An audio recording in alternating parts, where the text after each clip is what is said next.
Cougar fans, it is time. Touchdown! What a grab! It's time to raise your colors, raise your voice, and join in on the Raucous Roundtable about your favorite team, the BYU Cougars. 20, 15, 10, 5, touchdown! It's time to tailgate. Cougar Tailgate, where BYU sports fandom lives. And here's your host, Lauren McClain. What's up, Cougar Nation? I'm Lauren McClain, and we're here to tailgate with you, doing what we do best, talking all things BYU Cougars. For this week's roundtable discussion, we have BYUtv sports producer and so much more, Hema Heimuli. Kia ora. And former BYU basketball and pro standout, Jonathan Tavernari. What's up, JT? Hey, guys. Appreciate you guys having me back. So, must be doing something all right if you guys keep having me back. So, let's go. Pure entertainment. Pure knowledge, pure entertainment. That's how I describe you. What a whirlwind of a week. I just want to remind everyone that we were talking football last week at this time. Nothing had happened yet. Now, 1 week later, Mark Pope is settled in at Lexington, Kentucky as the new head coach of his alma mater. Dallin Hall, Richie Saunders, and Ali Khalifa all entered the transfer portal after the news. Then on Tuesday morning, Colin Chandler flips his commitment to Kentucky. And later in the day, BYU hired Phoenix Suns assistant coach Kevin Young, the highest paid in the NBA, to take over as the 20th head coach in BYU men's basketball history. There is so much to talk about that happened this week. JT, I know you were rooting for Chris Burgess to get the job, but what was your reaction when you saw that BYU hired Kevin Young? Well, in all honesty, I feel like I always thought Kevin was out of reach, right? Mainly because for two reasons. One, because I feel like if you look at his resume, so darn close to being an NBA head coach, right? Which he actually addressed yesterday in the press conference. I was invited. I had a chance to be there. It was awesome. He actually addressed that part of it. He's like, my dream was never to be an NBA head coach. And so you always thought like, okay, this guy started, in the G League, went all the way up to being one of the top guys with the Sixers, one of the top, the top NBA assistant with the Suns. And so in my mind, I'm like, there's no way heaven or earth, telestial, terrestrial, celestial, he ain't coming. It's just not going to happen. Right. And then I also, from the other perspective also is the financial side of things. Right. And so, but to have somebody like that, I think, you can't say no when he's available like that. I still have hope that Chris comes in the staff as part of associate head coach or sort of thing to help with the transition, because one thing I like, Leslie, I want to emphasize, before back to you, Lauren, is BYU is a very unique place. It's a peculiar place. We know that, right? And so the way that you have to recruit at BYU, the BYU tendencies, the BYU culture, I understand he's a member of the church. He grew up in Salt Lake, but he doesn't have BYU experience. And, I mean, Hema, with your dad and the experience you've had around the program and the culture, it is different. And so I hope that we can get, some folks that they know how to handle the BYU atmosphere. And you mentioned the financial side of things. When you heard he was hired in 5 days for a reported 7-year, $30 million contract, did you even recognize the university that we all know and love? I'm like, I'm sorry, is this BYU we're talking about? Hema, what were your thoughts on the lengths BYU went to secure Kevin Young? I was in the same boat as JT. I mean, an NBA associate head coach, was out of my mind, not even close. I did think with my discussions with my peers and stuff, I thought BYU needed to have a home run hire, but the old BYU would typically take a while to vet and process candidates and things like that. So I didn't expect them to have a splash hire. I expected them to have a good hire. And then I didn't expect them to do it so quickly. Yeah. But all I got to say is, this ain't the same BYU. It's crazy how fast they got the job done. And I was honestly shocked that they got Kevin Young. I have a question for you guys. I think it's relevant. Do you think that we can expect the same level of efficiency in the releasing and calling of bishops, nursery leaders, primary presidents, And what do you guys think moving forward? For the status of our church, what Well, do I you guys think, think is the going to happen? 5-year hard cap is should be in play, I think, Yeah. If I got paid that much money to be a nursery leader, man, Oh, that's all about it. they pay you in That might be the goldfish. only they Yeah. do. Just as valuable. I do want to ask this question. So I really liked Mark Pope as a coach. I thought he did a fantastic job leading BYU to the Big 12. Happy for him in Kentucky. Truly, we all knew that was kind of his end game. BYU was never his end game. We all kind of knew that. It was kind of a stepping stone for him. Do you guys feel like Kevin Young is an upgrade from Mark Pope as far as coaching experience and what you think he can accomplish at BYU? What about you, JT? Well, I will say this. I think from something that Kevin said in his press conference, which is, I don't think there's anybody in the country that can match what I bring to BYU in terms of getting people to the NBA. And I think it's hard to argue with that. What other college coach is going to have that many superstars on their speed dial, that many GMs on their speed dial, that many NBA coaches on their speed dial? And so from that perspective, it's, you talk about a flex. People can go and enter an arena with a bus all they want, but if you can go and tell a player, hey, I can get you to the NBA, I know how to do this, my goodness gracious. I mean, you're not selling a pipe dream. You're literally, it's amazing. And so I think from that perspective is an upgrade. Um, the one thing I think Mark Pope was the ultimate salesman, right? Yeah. Oh, yeah.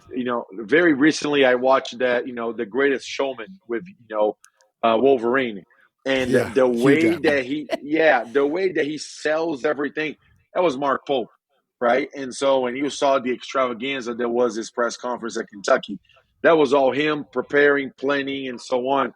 I think Kevin is going to do it differently.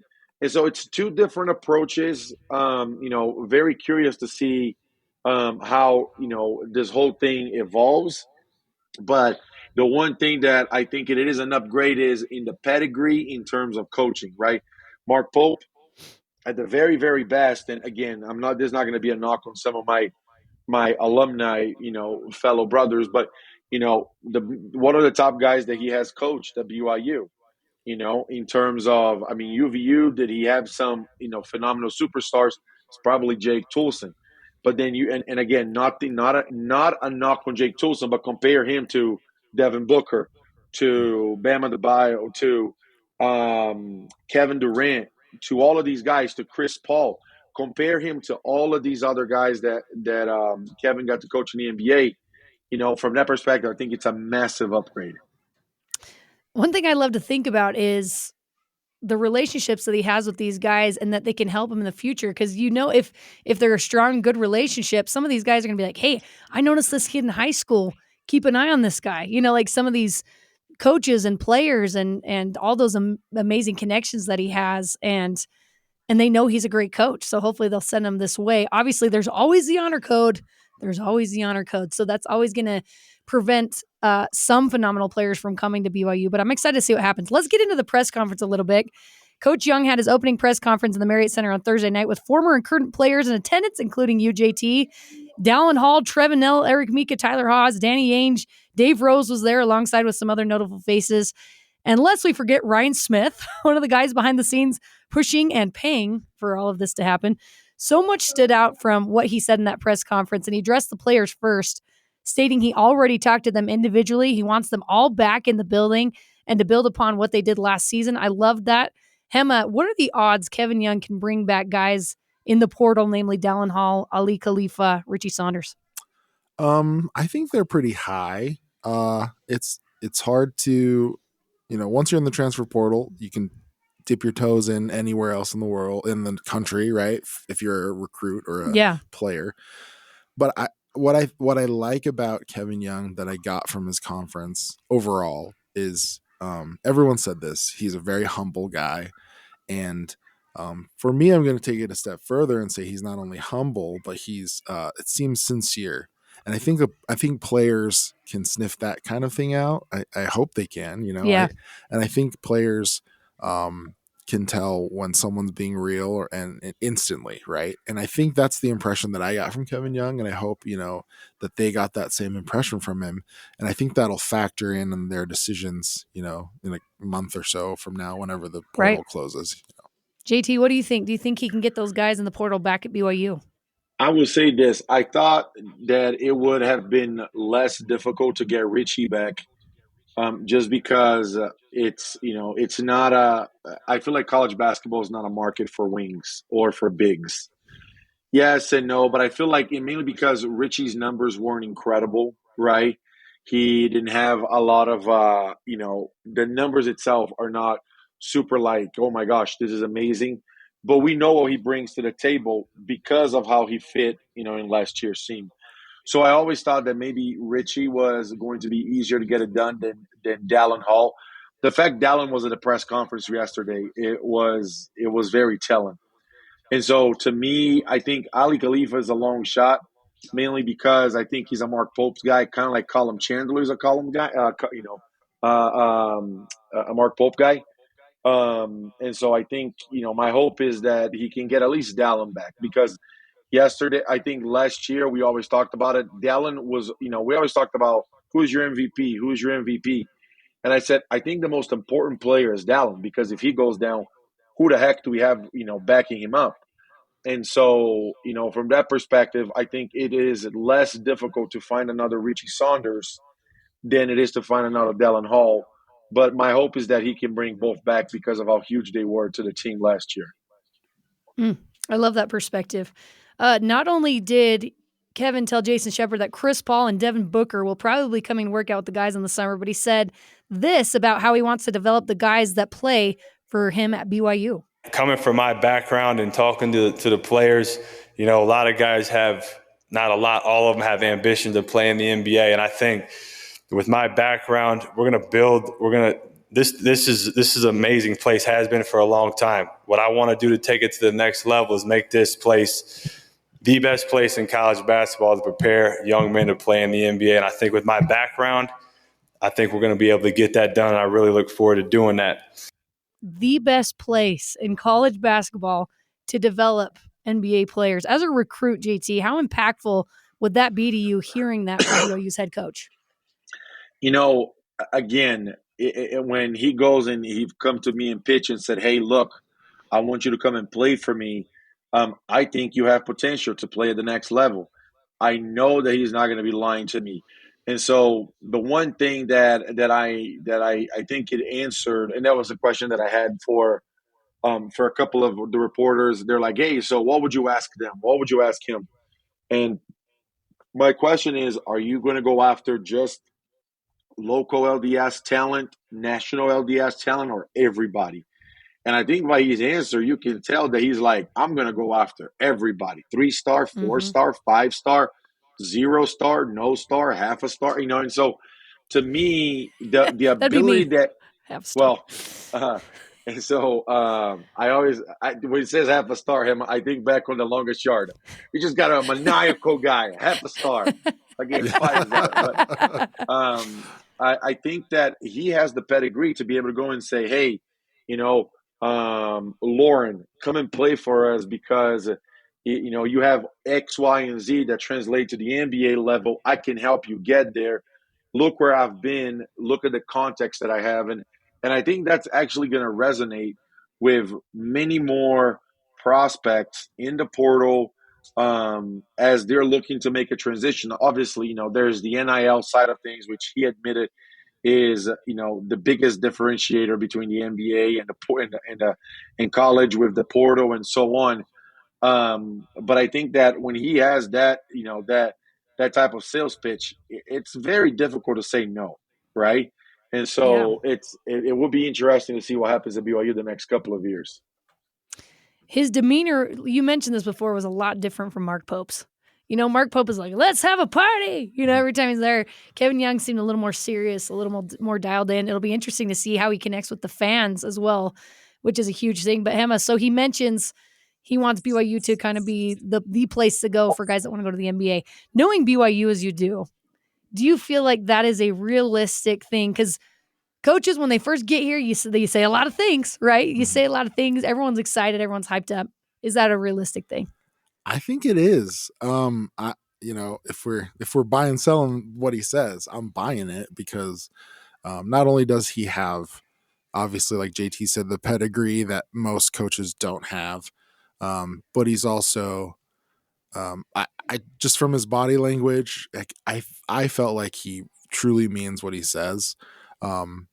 And the fact that he mentions his faith so often, in the media is great because, that's a big part of this place, what makes it special. And you can't forget about that aspect of the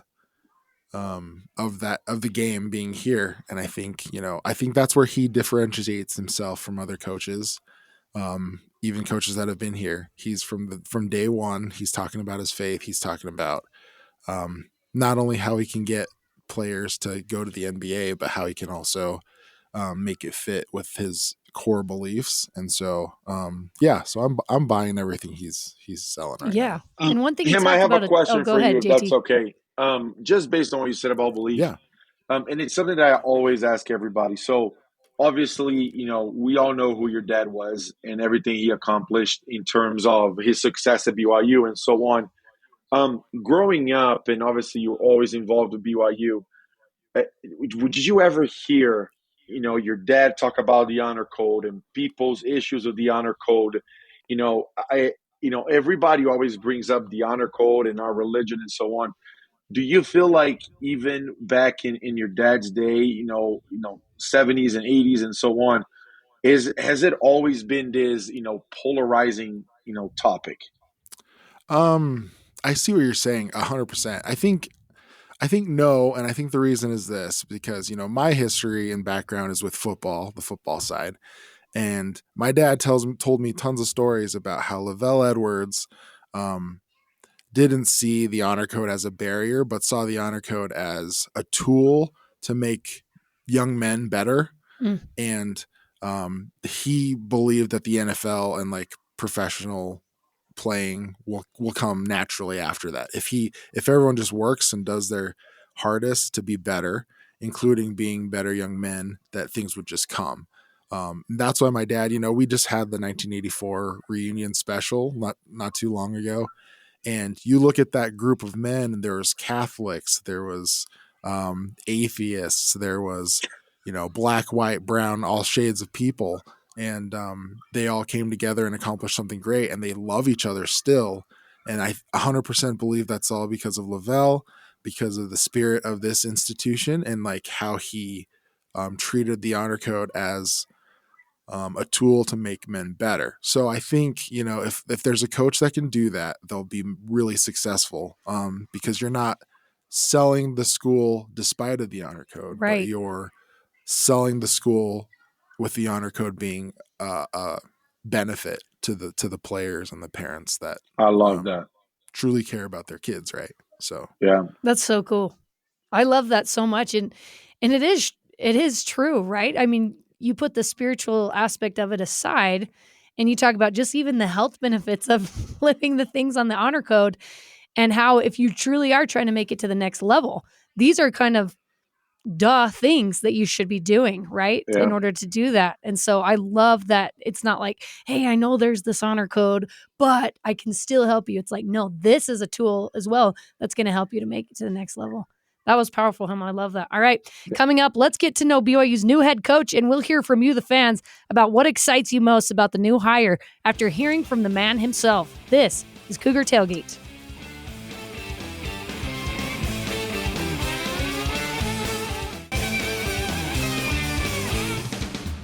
Welcome back to Cougar Tailgate. I'm Laura McClain. Joining me today is Hema Heimuli and Jonathan Tavernari. I asked you, the fans, after last night's press conference with new head coach Kevin Young, what excites you the most about this hire? And here's what you said. At True Blue 1984 said, his amazing resume, player development skills, and his humility to be here at BYU. At Suave Jono said, the potential staff that really signals to kids these coaches know how to develop my game to the NBA, and a signal that BYU is dedicated to building a strong infrastructure, both within and in the NIL space. At Utah Sanders said, getting players to the NBA.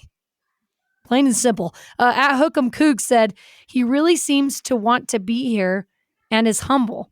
Did you guys get that same feeling that he really, truly wants to be at BYU? He mentions his wife, right? He said, he was like honest. My wife was more excited to come to BYU than I was. So here's this guy getting opportunities to be a head coach in the NBA. He clearly wanted a different atmosphere and environment for his family. I think he made that very clear. His wife wanted to be here, loved this opportunity.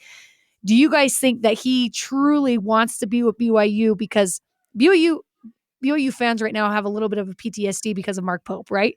I think everyone deep down knew he wasn't going to stay here, and then kind of like that, he took off. So they're probably thinking about that. Like, is this just a stepping stone for Kevin Young? So, Hema, what was your impression? Do you think he really wants to be here? I think so. With anything, when we observe something in media or whatever, we kind of tend to liken it to ourselves, right? And like our situation and things like that. That's part of storytelling. That's part of the reality of it. And when I saw Kevin Young up there, and then we would show shots of his like wife and his young children. Like young children, I think to me is the key, because it's a big reason why I came to BYU from, outside covering sports to covering BYU sports specifically, is because I have young children. I wanted more time with them. I wanted a stable, safe, clean, awesome environment for them to grow up in. And I feel like Kevin's seeking that same thing. Not saying he can't find that in Arizona or Philly or wherever he was, but I think if you know that BYU is a special place. BYU puts family first, just by sheer definition from the church, right? I think so. For me, I saw his family. I see him. I'm like, yeah, absolutely. That's why he's making the move. Is because he wants a good place to start with his young family. He wants to spend more time with them, and I can relate to that. And he mentioned that he is super excited for his 10-year-old to be able to see the atmosphere of college basketball. He said that's something you don't get in the NBA. Mm-hmm. So he's excited for that as well. JT, what do you think? Do you think he's going to stick with BYU? The one thing that he said in a press conference, he said, I came here when I saw Wake Forest play, and I played in that game. And it was my junior year, and we barely lost to a team that had 5 future NBA players. And we only lost, I think, by like 6 or 7 points. And, it truly was. And you see, I'll say this. He was like, that was the best college atmosphere ever. That was a sold out. That was back when Marriott Center could fit 23,700. There were 24,000 people in the gym that day. Standing room only. And so that was definitely one of the top 5 games I've ever played at the Marriott Center. And so I think to answer is, from a coaching perspective, a basketball perspective only, like, let's just talk about just the game itself. Was this his first option? I don't know. But I think that as you consider all of the things, that he said and that Hema just shared, I think that put BYU as, yes, I want to be here. Because let's be realistic, the family, what our religion preaches and what we stand for and what we believe in is, families are forever, the proclamation to the family. We need to be together, focus on family and church attendance and so on. And so I think it probably gave him something that he probably has never had in his married life, which is, some type of balance that he can put. I don't want to say he never put his family first, but that on Sundays he doesn't have to stress out and he can be home with his children. Yeah. And, obviously coaching in the NBA is the ultimate, achievement in our sport. But to be able to do all of these things while, handsomely being compensated, and also having the beard clause in his contract, because he said it. I have the beard clause in my contract, so it's going to come back soon enough. And so, what I think on that one is, I think he's happy to be here. He's excited to be here. I think we're lucky to have him. His different personality is going to take a little bit I don't want to say take a little bit for us to adapt, but it's different, right? You've had the guy, that leads the team, drives the bus, is the party ringleader.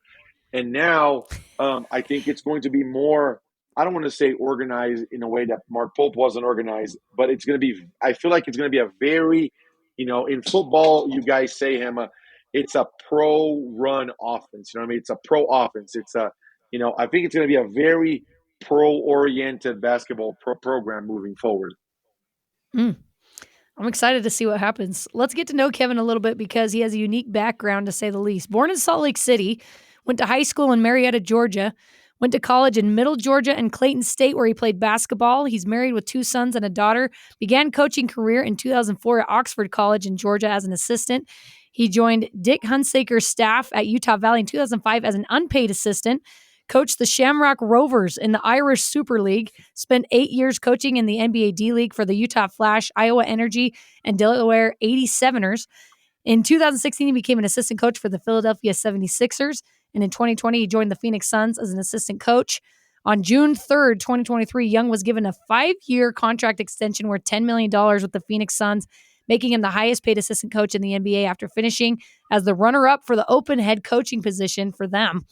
One of the few criticisms I've heard is that Kevin lacks college coaching experience, which could be a weakness. JT, do you think that matters?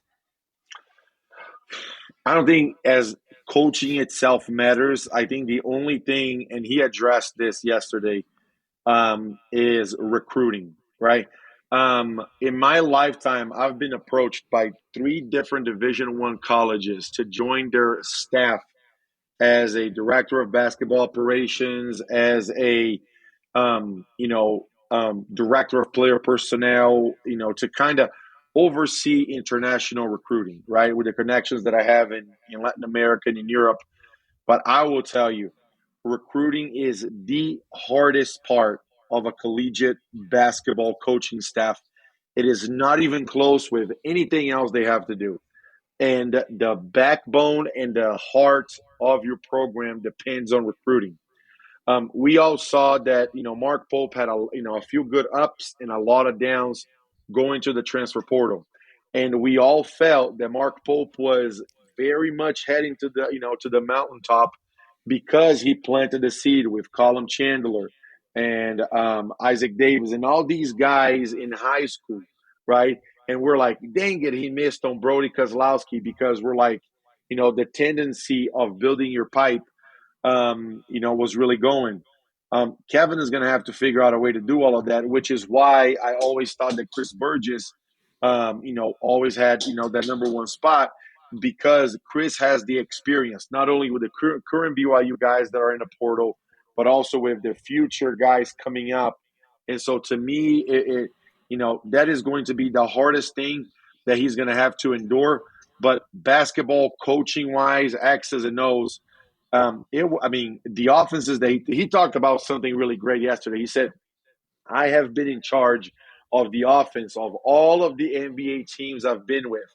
Well, shoot, let's look at the 76ers with Joel Embiid and Tobias Harris and Marco Bellinelli and JJ Redick and all of these guys. And then you look at the Phoenix Suns with Devin Booker, Kevin Durant, Grayson Allen, and Chris Paul, and the DeAndre Ayton.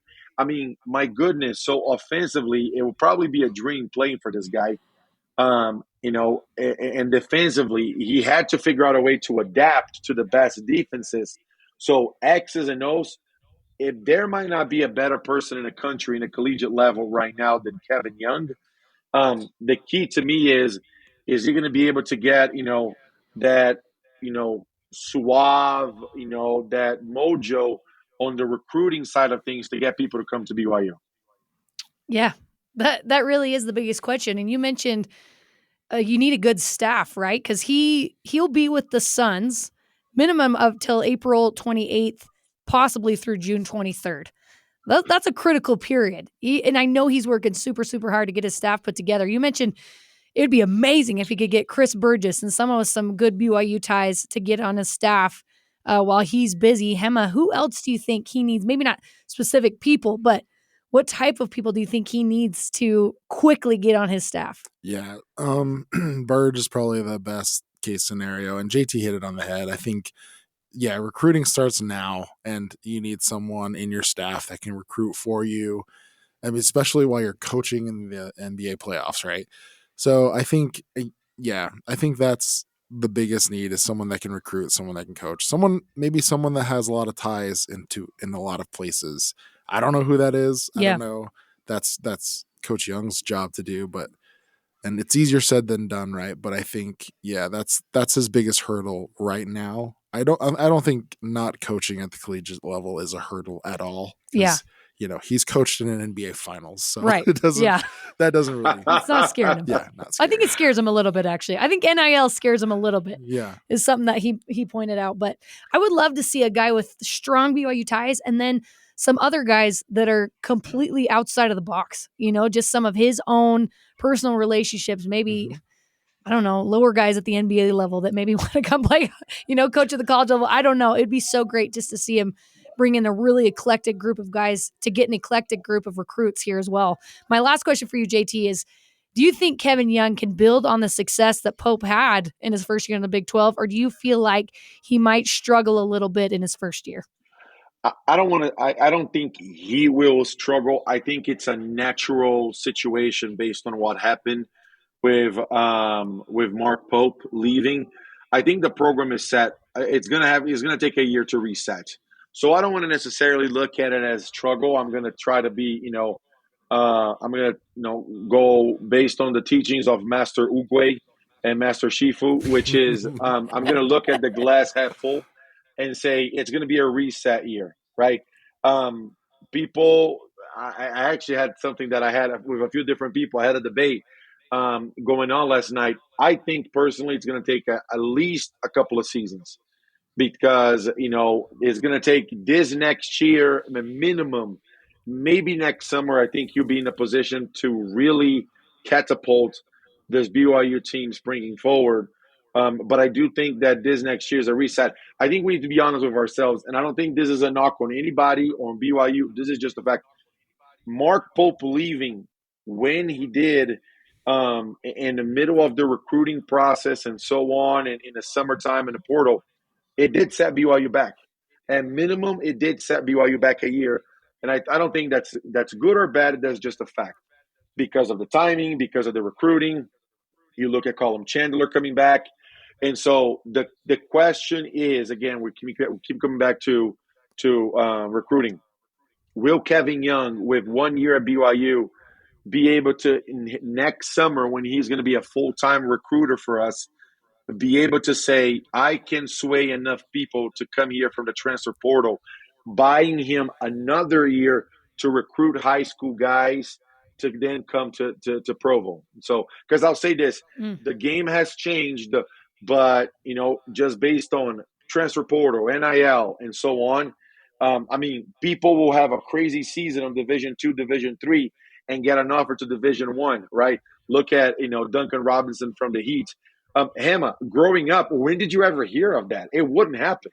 Guys would score never. 40, 50 points in NAIA and never come up to, a Division II.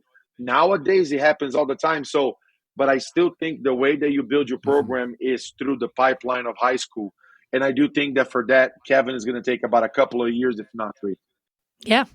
And honestly, it's so fun to talk about, right? But only time will tell. We just kind of have to sit back and watch and hope for the best. And I think he's the right guy for the job. All right. Thank you guys so much for coming on. That does it for us today. Thanks again to Hema, Heimuli, and Jonathan Tavernari for coming on the show with me. Carter Bond and Tori Kimball helped produce this episode with senior producer Terry South. You can join the Cougar Tailgate wherever you get your podcasts, on Apple, TuneIn, Stitcher, Spotify, or on BYURadio.org. Cougar Tailgate is a production of BYU Radio.